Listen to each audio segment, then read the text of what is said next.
लोगों ने क्या देखा था, तो लास्ट सेशन में हम लोगों ने यहाँ पर आई थिंक अपना स्विच कंट्रोल स्टेटमेंट के बारे में देखा था। और अब अगर अपन बात करें आज के सेशन में हमें क्या देखना है यहाँ पर, तो आज के सेशन में अगर हम देखें यहाँ पे, तो आज के सेशन में हमारा जो नया टॉपिक है वो है एरे का, राइट, कि एरे इन जावा में एरे होता क्या है basically.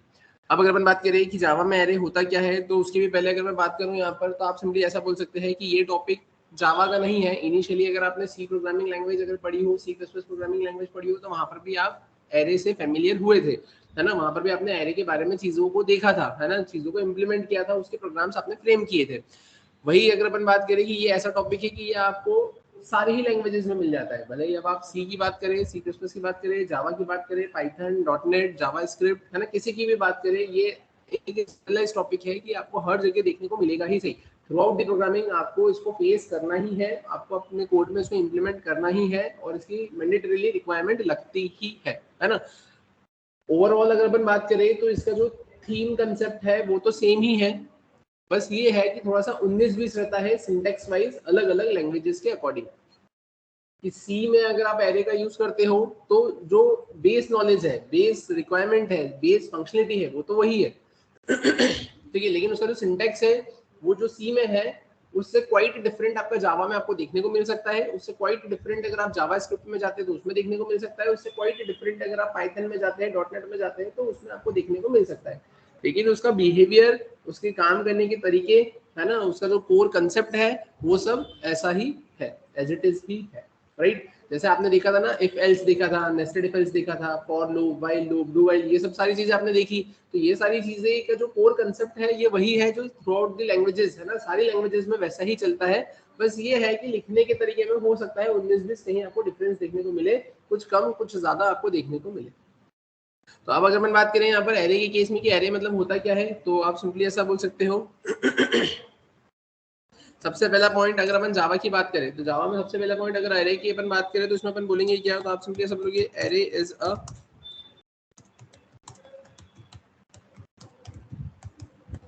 array is a non-primitive data type, means reference type।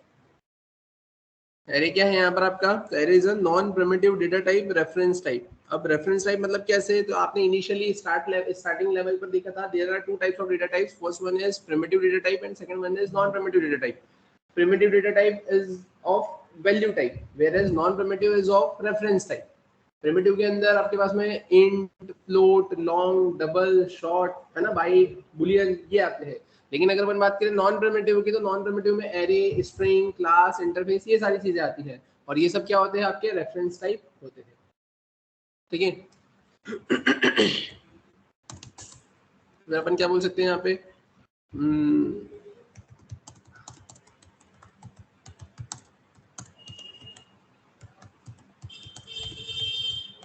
Array is a collection of homogeneous data elements, ठीक है। अब ये होमोजीनियस मतलब क्या होता है,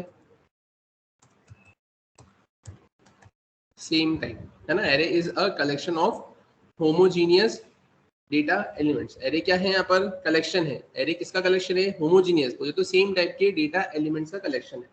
array is a collection of homogeneous data elements. Homogeneous data elements का क्या है यहाँ पर, ये आपको कलेक्शन देके रखा हुआ है। होमोजीनियस मतलब सेम टाइप, कि अगर 5 एलिमेंट है एरे में तो पांचों इंटीजर टाइप के होंगे, अगर 5 एलिमेंट है फ्लोट के तो वो पांचों फ्लोट टाइप के होंगे, है ना। अगर आपने कैरेक्टर एरे बनाया है तो पूरे में कैरेक्टर एरे होंगे, है ना। आपने डबल एरे बनाया है तो सब में डबल वैल्यूज आपकी होगी, ठीक है। तो मतलब जो भी आपका टाइप होगा उस एरे के अंदर सारी वैल्यूज उसी टाइप की होगी, ठीक है। जैसे अगर अपन बात करें कि ये पूरी क्लास है, अब इस क्लास में जितने भी स्टूडेंट्स हैं वो सब जावा ही पढ़ रहे हैं, है ना। कोई ऐसा स्टूडेंट नहीं है जिसको पाइथन पढ़ना है और वो यहाँ पे जावा की क्लास के बीच में बैठा हुआ है ना, ऐसा नहीं। सभी को क्या करना है, सेम रिक्वायरमेंट फुलफिल करनी है।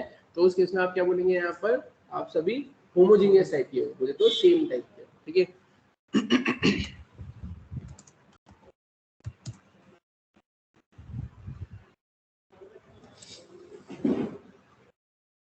आप बोलेंगे array works on the concept of indexing, है ना। Array works on the concept of indexing. Array किसके कंसेप्ट पे काम करता है, आपके इंडेक्सिंग के कंसेप्ट पे काम करता है। एरे किसके कंसेप्ट पे काम करता है, आपके इंडेक्सिंग के कंसेप्ट पे काम करता है। Array works on the concept of indexing, ठीक है।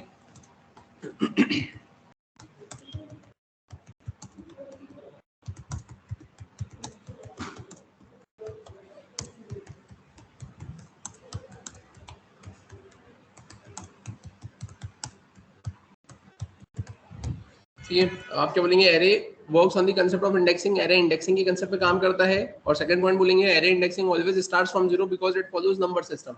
ये क्या फॉलो करता है, आपका नंबर सिस्टम फॉलो करता है। ठीक है, नंबर सिस्टम फॉलो करने की वजह से आप क्या बोलेंगे यहाँ पर, ये कहाँ से स्टार्ट होता है, आपके जीरो से स्टार्ट होता है। ठीक है,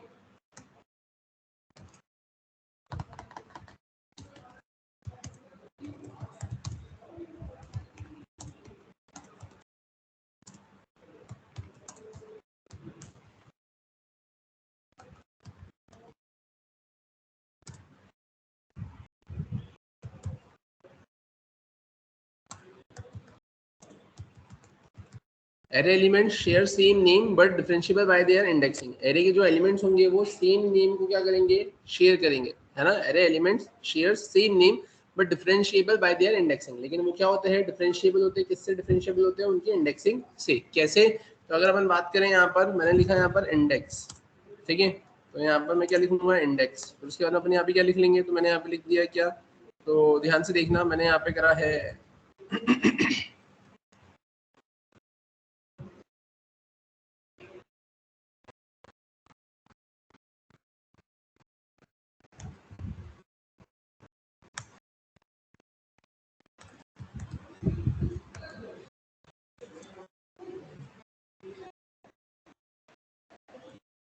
ठीक है। अब जैसे मैंने यहाँ पे क्या करा, मैंने यहाँ पे लिख दिया 10, ठीक है। तो यहाँ पर अपन आए, मैंने लिखा यहाँ पे 20, ठीक है। मैंने यहाँ पे क्या लिखा, 30, मैंने यहाँ पे क्या लिखा, 40, मैंने यहाँ पे कितना लिखा, ठीक है। अभी अपन ने ऐसा कुछ लिखा और यहाँ पर अपन क्या करेंगे, तो अब ये समझ में आया, ये मैं क्या बताना चाह रहा हूँ, मैं सिंपली ये बताना चाह रहा हूँ कि यहाँ पर मैंने एक बॉक्स बनाया है ना, मेमोरी एलोकेशन बनाया, ये ऊपर 0 1 2 3 और 4 क्या है, उसकी इंडेक्सिंग हो गई है ना। और ऊपर से उसके बाद में अंदर ये जो लिखा हुआ है 10 20 30 40 50, ये क्या है, आपके एलिमेंट्स हो गए, ठीक है। और अब इसको अगर अपन को डिफाइन करना है तो अपन इसको डिफाइन कैसे करेंगे, तो मैंने यहाँ पे लिखा है एरे ऑफ, यहाँ पे मैंने लिखा है 0,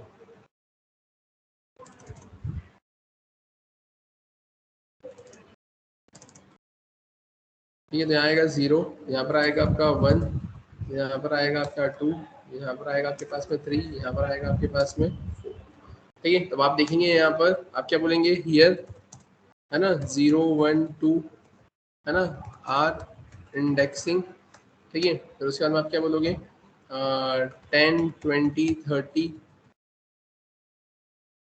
आर डेटा एलिमेंट्स, ठीक है। और एरे, है ना, 0 एरे 1, ठीक है। अब ये ऐसा देके रखा है, तो इसमें आप क्या बोलोगे, here ARR is array name, ठीक है। और 0 1 2 3 4 तो क्या हो जाएगी, उसकी इंडेक्सिंग हो जाएगी। क्लियर है क्या, मैंने क्या बोला, वहाँ पर वो 0 दे के रखा है, 1 दे के रखा है, 2 दे के रखा है, 3 दे के रखा है, 4 दे के रखा है, ये इंडेक्सिंग हो गई। और ये 10 20 30 40 50 ये क्या हो जाएंगे आपके, तो 10 20 30 40 50 आपके एलिमेंट्स हो जाएंगे। और array 0 array 1 array 2 array 3 array 4 उस मेमोरी लोकेशन को रिप्रेजेंट करने के लिए आपने ऐसा कुछ लिखा है। इसमें ARR आपके एरे का नाम होगा, आप जो नाम देना चाहते हो वो नाम हो जाएगा, और 0 1 2 3 4 उसकी इंडेक्सिंग हो जाएगी। Array elements share same name but differentiable bye there indexing, मतलब एरे के एलिमेंट्स क्या शेयर करेंगे, सेम नेम। आप देखो ना, ये सबने ARR ARR ARR ARR ARR share करके रखा है, तो नाम तो सबने सेम शेयर करके रखा है, लेकिन वो डिफरेंशिएबल किससे होंगे, उसकी इंडेक्सिंग से, कि यहाँ पर नंबर है 0, यहाँ पर नंबर है 1, यहाँ पर नंबर है 2, वहाँ पर 3 है और वहाँ पर 4 है।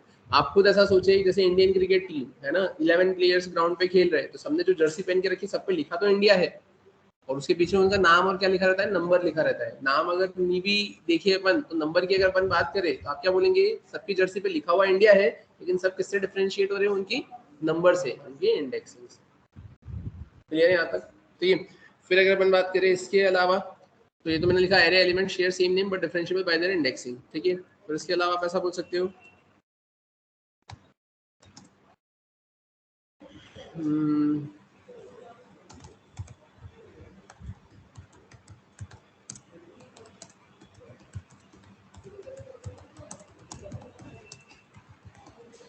Pre requested for array allocation is base address. जो प्री रिक्वेस्टेड है ना, प्री रिक्वेस्टेड बोले तो जो जरूरी चीजें है ना, किसके लिए, आपके एरे के एलोकेशन के लिए, वो क्या है आपका बेस एड्रेस।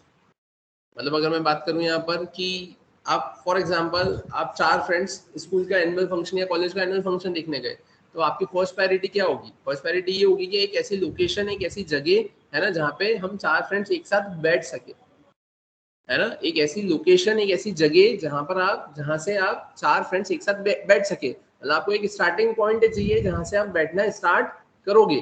तो वैसे ही अगर मैं एरे की बात करता हूँ तो एरे के केस में भी क्या होता है, प्री रिक्विजिट, मतलब सबसे पहली जरूरत ये है एरे के एलोकेशन के लिए क्या, बेस एड्रेस, एक ऐसा एड्रेस जहां से फिर बाकी की वैल्यूज क्या होना स्टार्ट हो, यहाँ पर एलोकेट होना स्टार्ट हो। क्लियर है? जैसे अपन बोलते हैं ना कि ये जगह खाली है, यहाँ से बैठना चालू करो। अब यहाँ से बैठना चालू करो मतलब क्या कि एक लोकेशन फिक्स हो गई है, अब वहां से आप बैठना चालू करोगे तो एक एक जितने आपके एलिमेंट्स होंगे, जितने स्टूडेंट्स होंगे, जितने फ्रेंड्स होंगे, एक वो क्या हो जाएंगे, यहाँ पे एलोकेट हो जाएंगे।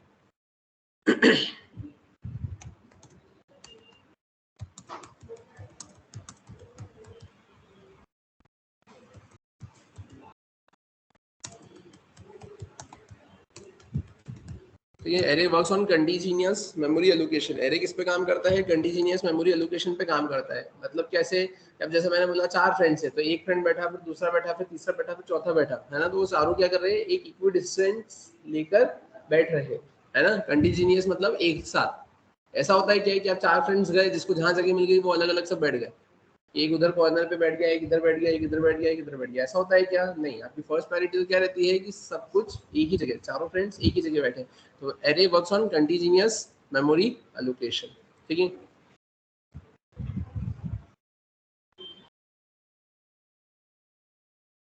इसमें कंटीन्यूअस इवेंट क्या है, कंटीन्यूअस, है ना? Array works on continuous memory allocation. ठीक है, और उसके अलावा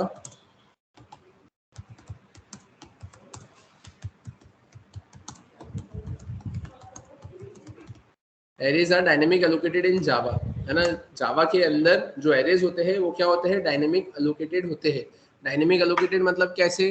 जैसे अगर मैं सी की बात करूं तो सी में क्या होता था कि मैंने वहां पर लिखा इंट ARR और 50, तो उससे क्या होता था कि रन होने के पहले ही आपकी एरे के लिए 50 ब्लॉक्स अलोकेट हो जाते थे।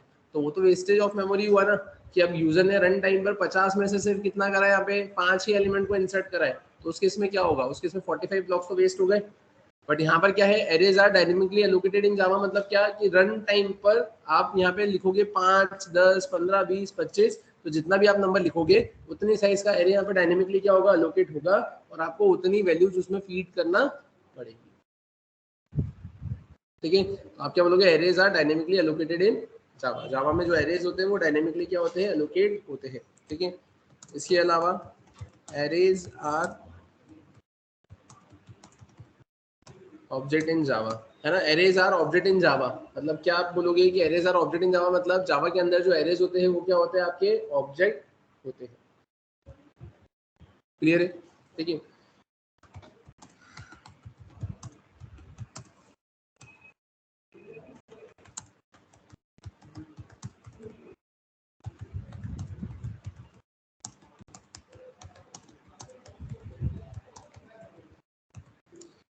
आप क्या बोलोगे, array can hold primitive data type values as well as object reference. जो एरे है वो क्या कर सकता है, होल्ड कर सकता है, क्या होल्ड कर सकता है, primitive data type values. Primitive data type values को ये होल्ड कर सकता है ना? प्रिमिटिव डेटा टाइप मतलब क्या, जैसे इंटीजर एरे हो गया तो वो इंटीजर एरे होल्ड करेगा, डबल एरे हो गया तो डबल एरे होल्ड करेगा, कैरेक्टर एरे कैरेक्टर्स को होल्ड करेगा, है ना?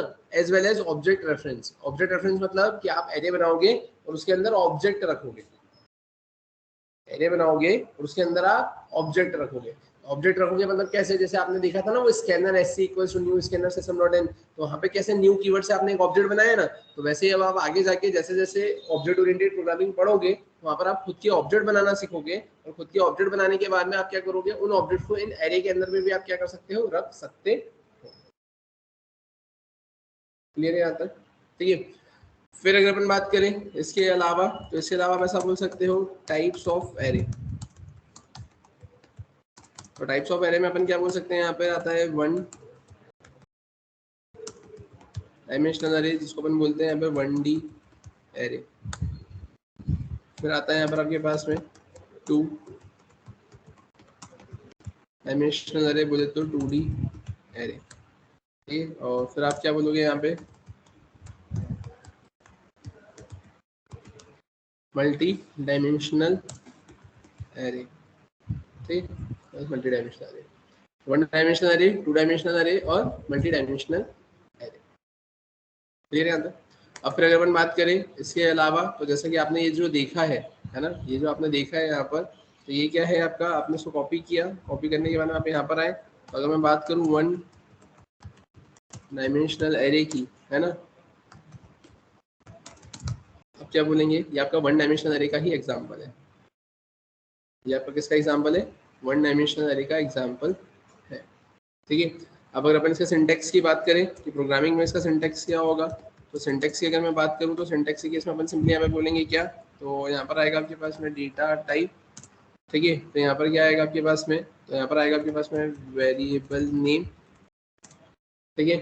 तो यहाँ पे वेरिएबल नेम की बात में आप क्या बोलोगे, वेरिएबल नेम बोलो या फिर आप बोल दो इसको एरे नेम, ठीक है। और यहाँ पर आप क्या कर दोगे, स्क्वायर ब्रैकेट लगा दोगे, और फिर यहाँ पर आकर क्या करोगे, तो यहाँ पर आकर अब आप लिख लोगे क्या, एलिमेंट वन,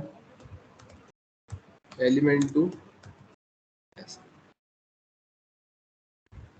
क्लियर है क्या, है ना। तो ये तो मैंने आपको एक सिंटेक्स बताया है ना, कि एक सिंटेक्स ऐसा हो गया। अगर अपन बाकी के सिंटेक्सेस में देखें तो आप ऐसा बोल सकते हो, यहाँ पर क्या आएगा आपके पास में, तो यहाँ पर आकर मैंने बोला है डेटा टाइप, डेटा टाइप के बाद अपन क्या करेंगे, तो अपन यहाँ पे सिंपली लिखेंगे क्या, एरे नेम, मैंने ऐसा लिखा, तो मैं क्या लिखूंगा यहाँ पे, न्यू, न्यू के बाद में मैं यहाँ पे क्या लिखूंगा, डेटा टाइप, ठीक है। और उसके बाद अपन क्या करेंगे, स्क्वायर ब्रैकेट्स, और स्क्वायर ब्रैकेट्स के बाद में फिर अपन क्या करेंगे यहाँ पे, उसके बाद में फिर अपन यहाँ पे ये ऐसा लिख देंगे, एलिमेंट वन टू थ्री। और फिर तीसरा तरीका क्या होता है, तीसरा तरीके की केस में आप सिंपली यहाँ पर ऐसा बोलोगे क्या, आपने कॉपी किया, इसको पेस्ट किया, array name new data type, और आप यहाँ पे क्या लिख लोगे, तो यहाँ पर अब आप लिख दोगे कितना, तो है ना, आपने लिखा इंट एरे का नाम equals to new data type, और यहाँ पर फिर अब आप क्या लिख दोगे, साइज, क्लियर है, समझ में आया। अब अगर अपन बात करें, ये तो मैंने इसका सिंटेक्स बताया, और सिंटेक्स भी किसका है आपका, वन डायमेंशनल एरे का, है ना, बोले तो one D array syntax. One D array का मैंने आपको सिंटेक्स बताया। वन डी एरे के सिंटेक्स के बाद में अगर अपन बात करें यहाँ पर, है ना, वन डी एरे के बाद में अगर अपन बात करें यहाँ पर, तो अपन क्या बोलेंगे फिर यहाँ पे, तो अब इसका एग्जाम्पल कैसे क्या फ्रेम होगा, है ना, कोडिंग में अपन कैसे क्या लिखेंगे, तो आप सिंपली ऐसा बोल सकते हो, आपको एक चीज ये समझ में आ रही होगी कि यहाँ पर आप कर क्या रहे हो, यहाँ पर आप जीरो से चालू कर रहे हो, जीरो से लेकर कहाँ तक जा रहे हो आप, जीरो से लेकर आप फोर तक जा रहे हो। अब अगर आप यहाँ पे जीरो से लेकर फोर तक जा रहे हो, तो मतलब पहले जीरो, फिर वन, फिर टू, फिर थ्री, फिर फोर, ऐसे कंटिन्यूएशन में आपको क्या करना है, यहाँ पर काम करना है कि पहले जीरो पे वैल्यू ऐड करो, फिर टू पे वैल्यू ऐड करो, फिर थ्री पे वैल्यू ऐड करो, फिर फोर पे वैल्यू ऐड करो। तो यहाँ पर आपको क्या करना पड़ रहा है, बार बार रिपीटेटिव मैनर में वैल्यू को ऐड करना पड़ रहा है। तो उस केस में फिर अब आप यहाँ पे किसका यूज करते हो, आप सिंपली लूप का कंसेप्ट यहाँ पर यूज करते हो। लूप करेगा क्या, तो लूप आपको जीरो से स्टार्ट कर देगा, कहाँ तक जाएगा, जितनी साइज आपने एंटर करी होगी वहां तक जाएगा, और फिर उसके बेसिस पे आप जो वैल्यूज को गेट करोगे, तो ये जो बॉक्सेस बने हुए दिख रहे हैं जहाँ पे एलिमेंट्स लिखा हुआ है, तो उन एलिमेंट्स के प्लेस पे वो वैल्यू जाकर के क्या हो जाएगी, यहाँ पर सेट हो जाएगी। क्लियर है क्या यहाँ तक, समझ में आया। ठीक है, एक बार आप देख लो, इसमें अगर किसी को कोई दिक्कत है, कुछ पूछना है तो वो पूछ सकता है, एक बार पढ़ लो फटाफट।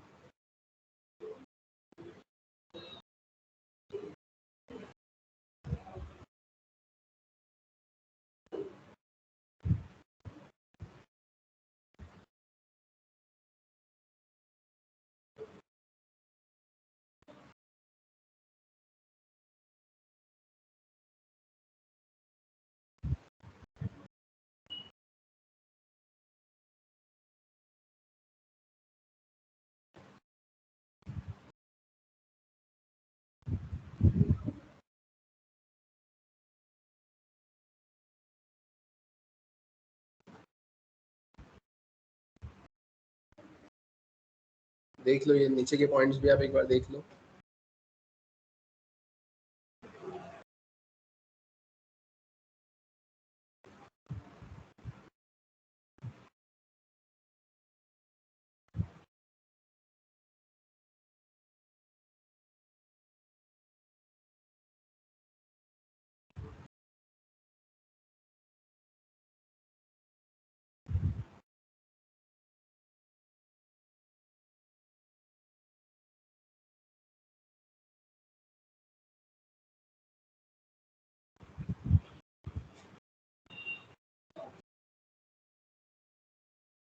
क्या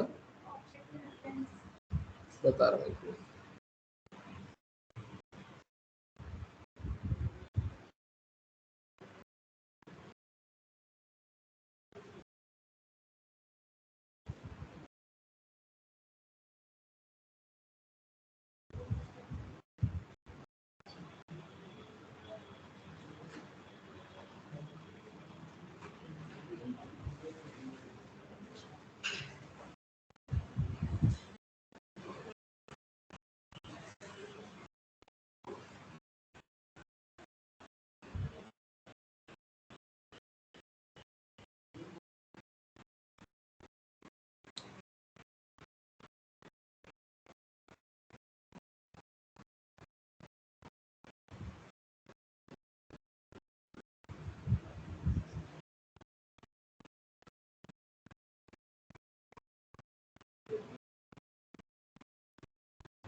ज़्यादा क्लियर है क्या?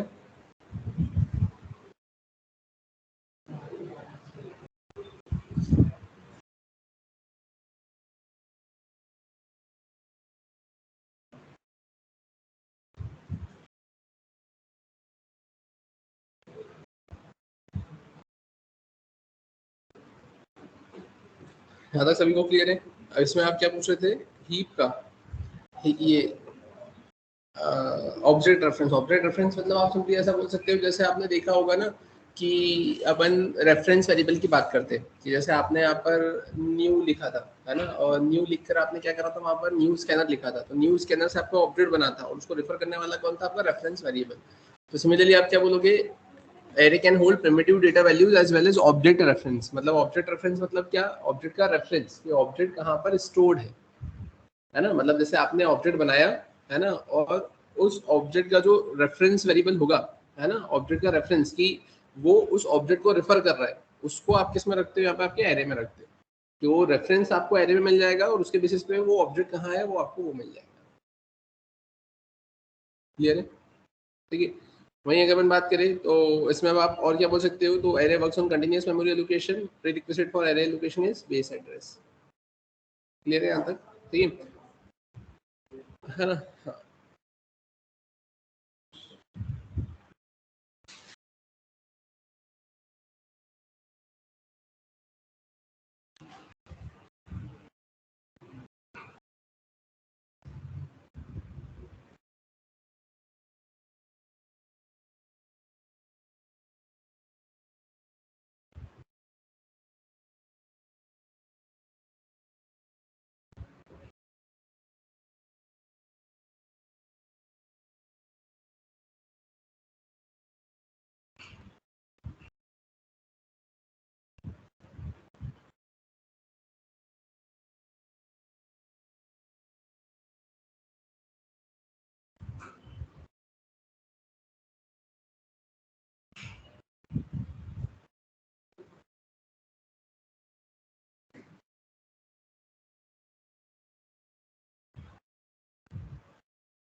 यहाँ तक क्लियर है क्या सभी को?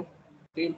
अब फिर अगर अपन बात करें इसके अलावा, तो आप ऐसा बोल सकते हो कि अब ये मेमोरी में कहाँ एलोकेट होंगे आपके, है ना। तो अब इस केस में आप सिंपली ऐसा बोल सकते हो कि अब एरे को आपने डिक्लेयर किया, है ना, तो अब एरे को अगर आपने डिक्लेयर किया है तो उस एरे का एक रेफरेंस वेरिएबल बनेगा, है ना। अब रेफरेंस वेरिएबल किस केस में अपन बोलते हैं? जिस केस में आपका नॉन प्रिमिटिव डेटा टाइप होता है। नॉर्मली अगर मैंने इंट ए इक्वल्स टू 100 लिखा तो ए को मैं रेफरेंस वेरिएबल नहीं बोलूंगा, ए को मैं नॉर्मल वेरिएबल बोलूंगा। लेकिन अब अगर मैं इंट ए इक्वल्स टू और स्क्वायर ब्रैकेट लगा कर फिर इधर इक्वल्स टू में मैं यहाँ पर एरे को डिफाइन कर रहा हूँ, तो उस केस में यहाँ पर आपके पास में क्या कंसिडर होगा? आपका एक रेफरेंस वेरिएबल बोल सकते हो या एरे वेरिएबल बोल सकते हो, है ना। तो ये एरे वेरिएबल या रेफरेंस वेरिएबल स्टोर तो आपके स्टैक में होते हैं, लेकिन ये पॉइंट कहाँ करते हैं मेमोरी को? आपके हीप पर। मतलब आप ऐसा बोल सकते हो कि आपके पास में क्या होता है, मेमोरी एलोकेशन की अगर अपन बात करें तो आपके पास में एक स्टैक होता है ना, स्टैक में मेमोरी एलोकेट होती है, एक हीप में मेमोरी एलोकेट होती है। तब इस केस में यहाँ पर होगा क्या? तो ध्यान से देखना।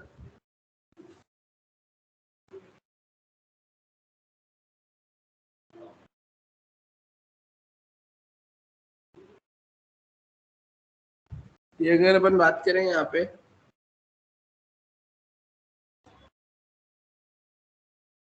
सही है, तब इस केस में आप क्या बोलोगे? तो जैसे मैंने बोला कि यहाँ पर मेरे पास में क्या देके रखा हुआ है, यहाँ पर मेरे पास में एक हीप होगा, ठीक है, और यहाँ पर मेरे पास में क्या होगा? तो यहाँ पर मेरे पास में एक स्टैक होगा, राइट। अब अगर अपन बात करें तो अब यहाँ पे हीप के अंदर क्या होता है? तो हीप के अंदर डायनेमिक मेमोरी एलोकेट होती है। अब आपने क्या बोला था? Arrays are dynamically allocated in Java. Java में एरेज डायनेमिकली एलोकेट होते हैं। तब उस केस में आप क्या बोलोगे कि अगर आपने अब यहाँ पे कुछ लिख के रखा है, लाइक आपने लिखा है यहाँ पर इंट में आपने लिखा है ARR में स्क्वायर ब्रैकेट लगाया, और स्क्वायर ब्रैकेट के बाद में फिर आपने यहाँ पे लिखा है 1 2 3 4, और आपने ये ऐसा कुछ कर दिया। तब उस केस में क्या होगा? तो ये क्या कंसिडर होगा आपका? ये कंसिडर होगा रेफरेंस वेरिएबल।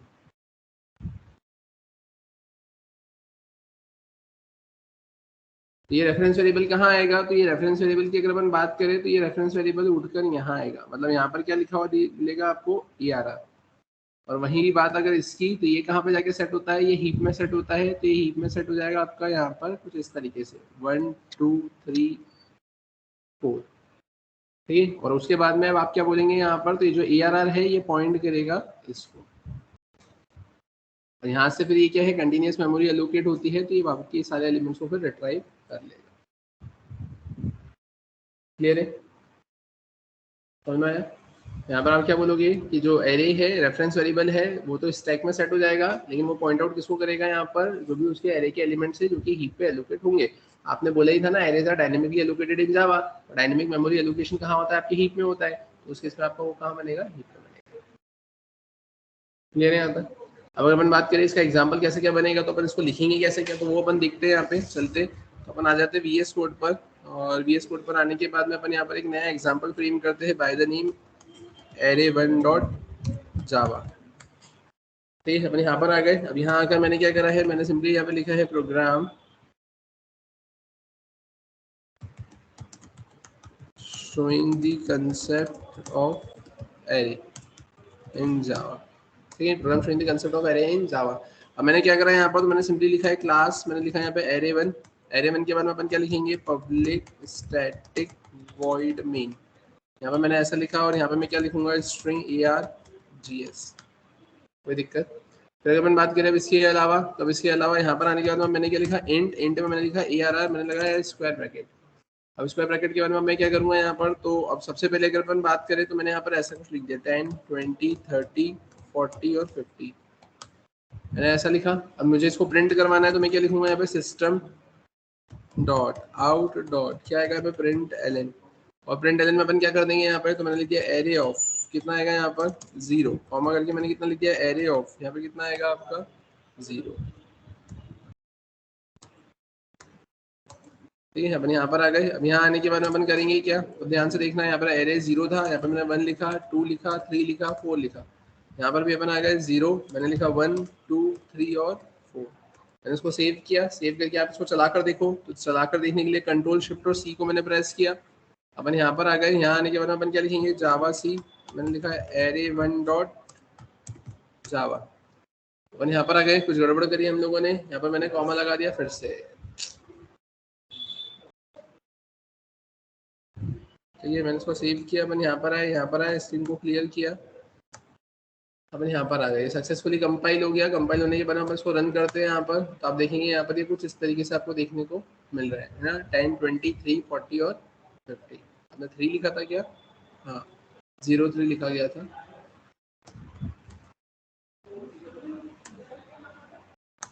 जब भी आप चेंजेस करोगे तो आपको उसको रिकम्पाइल करना मैंडेटरी होगा, अदरवाइज चेंजेस आपको रिफ्लेक्ट होते हुए देखने को नहीं मिलेंगे। तो आप देखेंगे यहाँ पे एरे 0 1 2 3 4 में आपको 10 20 30 40 और 50 देखने को मिल गया। क्लियर है क्या यहाँ तक सभी को? अब अगर अपन बात करें कि ये जो मेरे पास में ऐसा लेके रखा हुआ है ना, अब इसके बाद में क्या होगा? या ये तो ठीक है, अपन ने ऐसा कुछ प्रिंट करवा दिया है ना।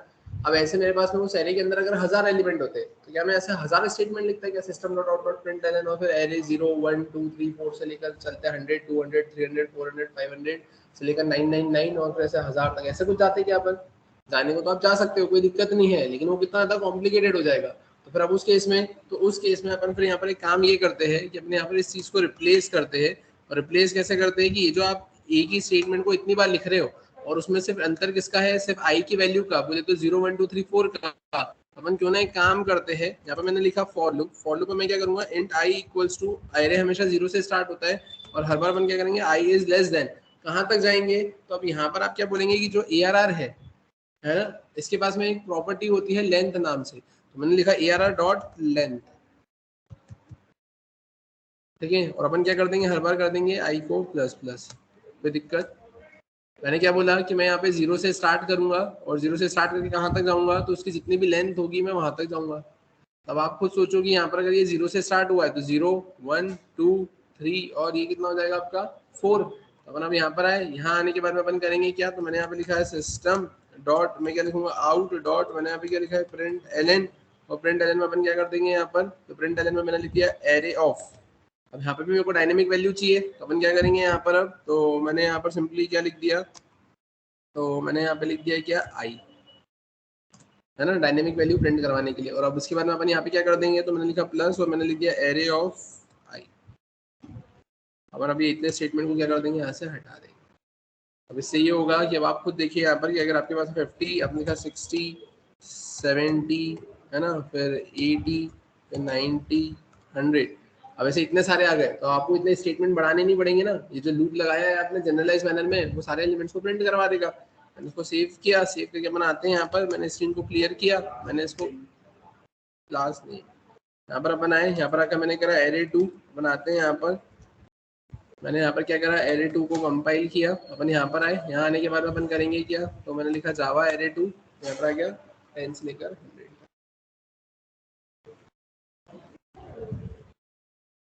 क्लियर है क्या यहाँ तक, इसमें किसी को कोई दिक्कत। अब जैसे कि मैंने नहीं, अगर लेस देन इक्वल टू लगा दोगे तो फिर गड़बड़ी हो जाएगी ना, क्योंकि 0 से लेकर 9 तक तो आ गया, लेकिन वो 10th नंबर की पोजीशन पे है क्या आपके पास।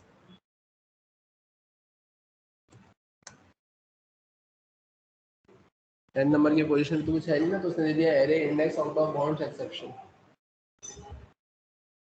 क्लियर है, आपको लेस देन इक्वल्स टू नहीं लगाना है।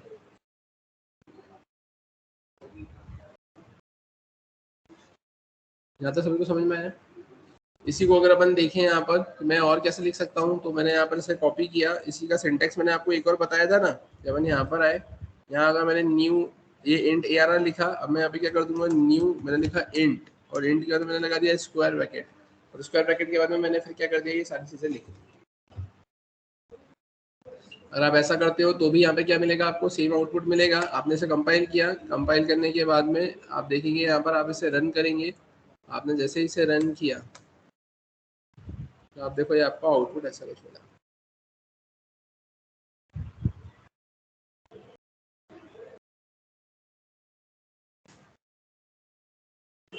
ये क्या यहाँ तक समझ में आया, ठीक है। तो ये ऐसा कुछ कंसेप्ट आपको देखकर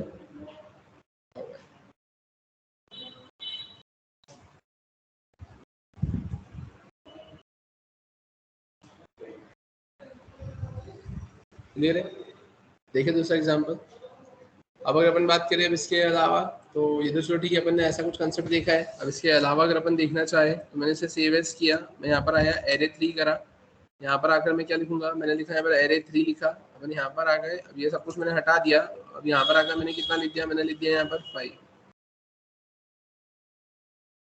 और अब अपन करेंगे क्या, तो 0 से लेकर ARR डॉट लेंथ तक मैं उसको लेकर जाऊंगा, और ARR डॉट लेंथ तक लेकर जाने के बाद में अपन क्या करवा देंगे, उसको प्रिंट करवा देंगे। समझ में आया, ठीक है। तो अब देखते हैं अपन कैसे क्या आउटपुट मिलेगा। तो मैंने इसको सेव किया, सेव करने के बाद में अपन आते हैं यहाँ पर, और यहाँ आने के बाद में मैंने स्ट्रिंग को क्लियर किया, क्लियर करके मैंने यहाँ पे क्या किया, मैंने लिखा एरे 3 सक्सेसफुली कंपाइल हुआ। अपन यहाँ पर आए, यहाँ पर आए, आप देखेंगे सब में क्या मिला उसको, 0। आपने वैल्यू डिफाइन की थी क्या, नहीं, आपने वैल्यू डिफाइन नहीं करी थी, तो बाय डिफॉल्ट उसने क्या वैल्यू दे दी है, तो बाय डिफॉल्ट उसने 0 वैल्यू आपको दे दी है।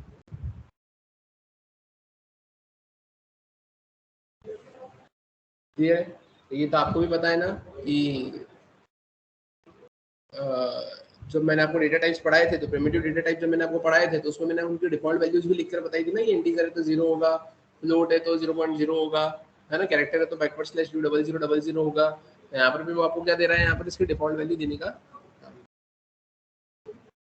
क्लियर है? अब इसी में अगर अपन बात करें तो आप ऐसा बोलते हो कि इसमें एक और लूप होता है ना जावा के अंदर। जैसे आपने फॉर लूप देखा, वाइल लूप देखा, डू वाइल लूप देखा, लेकिन इसमें एक और लूप होता है जिसको अपन बोलते हैं फॉर ईच लूप या इनहेंस्ड लूप या फिर एडवांस्ड फॉर ईच लूप। ठीक है, तो अब ये काम कैसे करता है तो अब वो समझना है यहाँ पे ध्यान से। तो अगर मैं इसको यहाँ से कमेंट करता हूँ और यहाँ से कमेंट करने के बाद में अपन यहाँ आते, अब यहाँ आकर अगर मैं सिंटेक्स की बात करूँ फॉर ईच की, तो फॉर ईच का सिंटेक्स क्या बोलता है, तो यहाँ पर बोलता है वो डेटा टाइप। तो यहाँ पर वो क्या बोलता है, या तो डेटा टाइप आ गया, तो यहाँ पर आएगा आपके पास में क्या, अब यहाँ पर आ जाएगा आपके पास में वेरिएबल नेम, और फिर यहाँ पर क्या आ जाएगा आपके पास में, यहाँ पर डेटा टाइप, वेरिएबल नेम, और फिर यहाँ पर क्या आता है, तो यहाँ पर आता है या तो एरे या फिर कलेक्शन। कलेक्शन मैंने अभी आपको पढ़ाया नहीं है, अभी अपन ने सिर्फ एरे पढ़ा है, तो यहाँ पर क्या आ जाएगा आपके पास में, आपका एरे आ जाएगा। और फिर उसके बाद में आप क्या करेंगे, तो आप यहाँ पर सिस्टम डॉट डॉट प्रिंट से किसको प्रिंट करवा देंगे, तो सिस्टम डॉट डॉट प्रिंट से आप यहाँ पर आपके वेरिएबल नेम को प्रिंट करवा देंगे। इससे होगा क्या कि वन बाय वन उस एरे की वैल्यू उस वेरिएबल में जाएगी और वो वेरिएबल को आप क्या करवाते जाओगे, यहाँ पे प्रिंट करवाते जाओगे। तो इसका मतलब क्या, ये तो मैंने आपको क्या बताया, मैंने आपको इसे सिंटैक्स बताया। ठीक है, ये तो मैंने आपको क्या बताया, सिर्फ सिंटैक्स बताया। ठीक है, अगर अपन बात करें यहाँ पर कि अपने को उसका प्रोग्राम कैसे बनाना है, तो मैं क्या लिखूंगा, फॉर में मैंने लिखा है इंड में मैंने कितना लिख लिया ER, और यहाँ पे मैंने कितना लिख लिया ERR। ERR से वैल्यू उठकर किसमें जाएगी, ER में जाएगी। और अब उसके बाद अपन क्या करेंगे, सिस्टम डॉट क्या आउट डॉट क्या आएगा यहाँ पे प्रिंट एलन, और प्रिंट एलन में मैंने यहाँ पे क्या कर दिया, तो प्रिंट एलन में मैंने यहाँ पे लिख दिया है क्या, सिंपली अपना ER। यहाँ से एलन हटाकर मैंने क्या कर दिया है, प्लस करके मैंने डबल में बैकवर्ड स्लैश टी। क्लियर है? मैंने ऐसा कुछ लिखा, मैंने इसको सेव किया, सेव करके बनाते हैं यहाँ पर, जैसा कि आपकी स्क्रीन पर दिख रहा है, मैंने इसे कंपाइल किया, सक्सेसफुली कंपाइल हुआ, अपन रन करेंगे, यहाँ पर ऐसा रन हो जाएगा।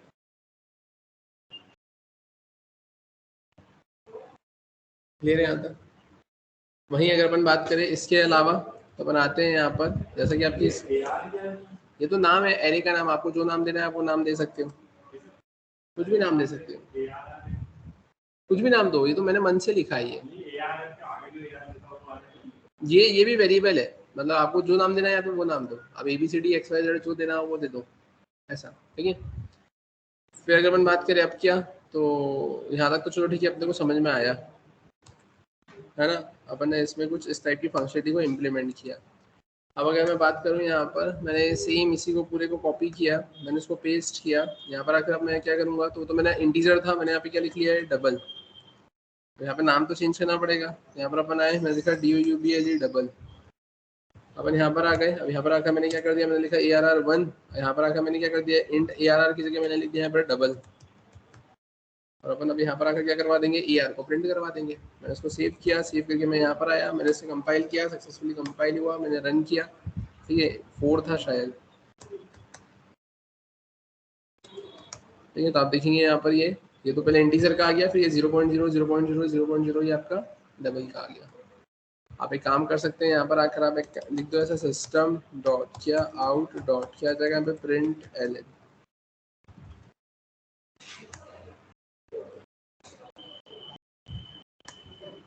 ठीक है, आप देखेंगे ये आपको यहाँ पे कुछ इस टाइप से देखने को मिलेगा। क्लियर है क्या यहाँ तक? वहीं अगर अपन बात करें इसके अलावा, तो इसके अलावा आप एक काम ऐसा भी कर सकते हैं, आपने इसे कॉपी किया, कॉपी करके आपने उसको पेस्ट किया, पेस्ट करने के बाद में आपने यहाँ पे क्या कर दिया, डबल की जगह आपने कर दिया क्या, बूलियन। इसको आपने कितना कर दिया, 2। इसको आपने क्या कर दिया यहाँ पे, बूलियन। अब यहाँ पर आए, यहाँ पर अगर आपने लिख दिया क्या, बूलियन। यहाँ पर आकर आप क्या करोगे, array2, और यहाँ पर आप ERR को प्रिंट करवा दोगे। आपने उसको सेव किया, अब यहाँ पर आए, यहाँ पर अगर आपने इसे कंपाइल किया, कंपाइल करने के बाद आप क्या करोगे, इसको रन करोगे, सक्सेसफुली ये रन हुआ। आप देखेंगे यहाँ पर आपको क्या मिला, यहाँ पर आपको मिल गया फॉल्स। क्यों? क्योंकि आपने बुलियन लिखा था, बुलियन की डिफॉल्ट वैल्यू कितनी होती है, फॉल्स। क्लियर है यहाँ तक? वहीं अगर अपन बात करें इसके अलावा, तो इसके अलावा अपन अगर एक और देखें, मैंने इसे कॉपी किया, कॉपी करके मैंने इसको यहाँ पे पेस्ट किया, पेस्ट करने के बाद अपन क्या करेंगे, तो यहाँ पर मैंने लिख दिया क्या, स्ट्रिंग। मैंने यहाँ पे कितना लिख दिया, मैंने लिख दिया यहाँ पर 3। मैं यहाँ पे क्या लिखूंगा, मैंने लिखा है यहाँ पर स्ट्रिंग। मैंने यहाँ पे कितना लिख दिया, मैंने लिख दिया 3। यहाँ पर अगर अपन क्या कर देंगे, तो अपन लिख देंगे यहाँ पर क्या, स्ट्रिंग। समझ में आया? अब यहाँ पर अगर अपन क्या करेंगे तो मैंने यहाँ पे लिख दिया है कितना, तो यहाँ तो एरे आपको कितना दे के रखा हुआ है, तो एरे यहाँ पे मैंने लिख दिया है 3, है ना, ये तो 3 लिखा हुआ है। अब बस आपको उसको क्या करवाना है, प्रिंट करवाना है। आप इसको यहाँ पर आए, यहाँ पर आए, यहाँ पर आकर आपने इसे कंपाइल किया, सक्सेसफुली कंपाइल होगा। अब आप इसको क्या करोगे, यहाँ पर करके आप देखोगे आपको ऐसा कुछ मिला। और स्ट्रिंग की अगर अपन बात करते हैं तो स्ट्रिंग में वो क्या देता है, आपको नल देने का काम करता है। क्लियर है क्या, यहाँ पे समझ में आया? मतलब इसमें आपको एक चीज़ ये क्लियर हो रही है कि यहाँ पर अगर आप वैल्यू नहीं देते हो तो डिफॉल्ट वैल्यू जो भी होगी उस डेटा टाइप की, वो यहाँ पर आपको क्या होता है, वो देखने को मिलेगी, प्रिंट होते हुए देखने को मिलेगी।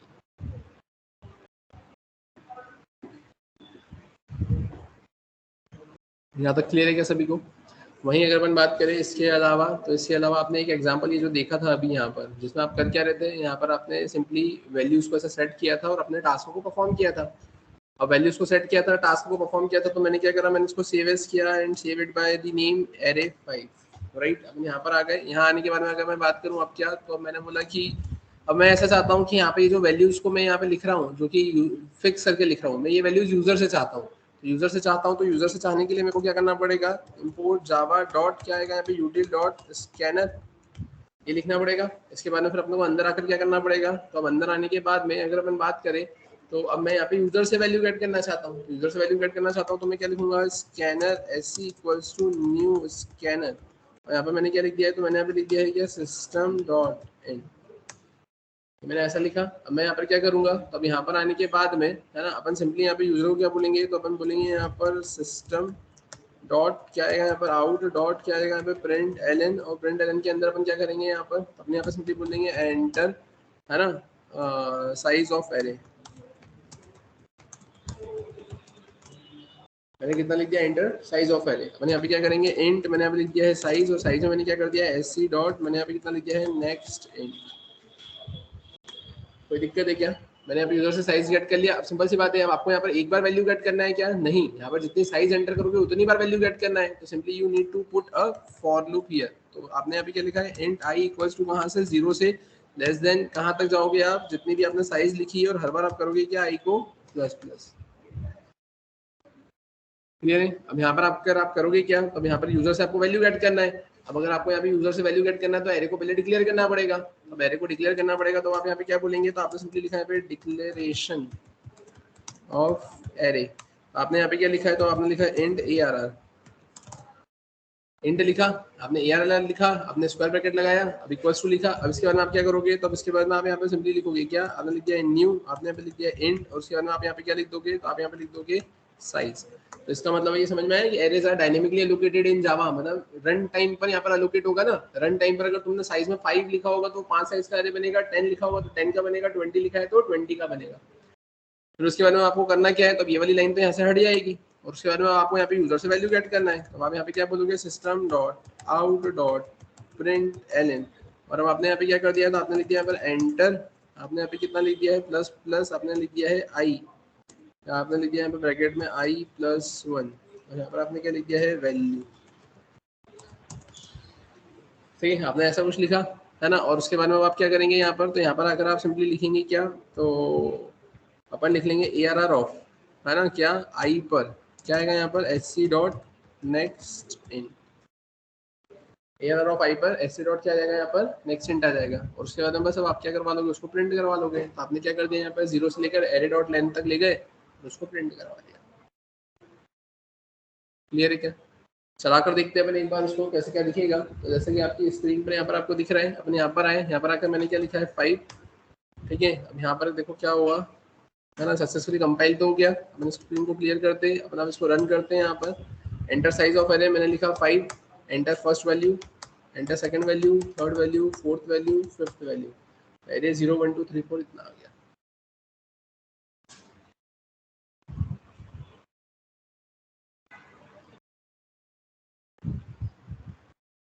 यहाँ तक समझ में आएगा सभी को? आप देख लो एक बार इसमें, अगर किसी को कोई डाउट है, कुछ पूछना है तो पूछ सकता है।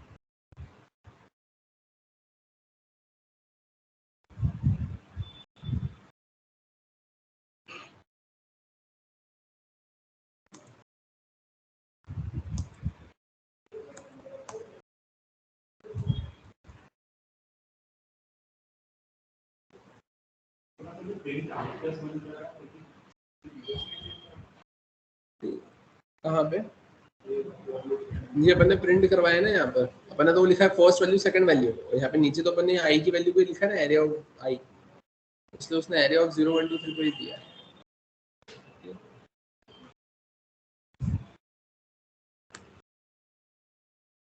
क्लियर क्या है सभी को, पक्का सबको समझ में आया? ठीक है, तो ये कुछ इनिशियल लेवल पर आपके पास में आपका एरे का कंसेप्ट था, इसकी आप प्रैक्टिस करेंगे। इसकी प्रैक्टिस करने के बाद में फिर नेक्स्ट क्लास में मैं इसके आगे के एग्जांपल्स आपको बताऊंगा। एरे की प्रैक्टिस मैंडेटरीली आप कर ही आएंगे, क्योंकि अगर एरे की प्रैक्टिस अगर आप नहीं कर आए तो पूरा एरे आपको कुछ भी समझ में नहीं आएगा। ये मैंडेटरी है कि एरे की तो प्रैक्टिस आप कर ही आए, क्योंकि 1 डायमेंशनल है, 2 डायमेंशनल है, मल्टी डायमेंशनल है। इसके बाद में इसके भी असाइनमेंट के आपके पास में क्वेश्चंस आएंगे, है ना। और अगर आप आज के दिन में प्रैक्टिस नहीं करते हैं तो फिर कल के सेशन में अपन इसके आगे डायरेक्टली इसके एडवांस एग्जांपल्स ही फ्रेम कर देखेंगे, है ना। तो फिर वो ऐसा हो जाएगा कि आपने एक भी दिन लेट किया तो नेक्स्ट डे वाली चीज़ें आपको थोड़ी सी क्लियर नहीं होगी। उस केस में आप इसकी प्रैक्टिस करें, बाकी इसके आगे का कंटिन्यू करते फिर अपन नेक्स्ट क्लास में।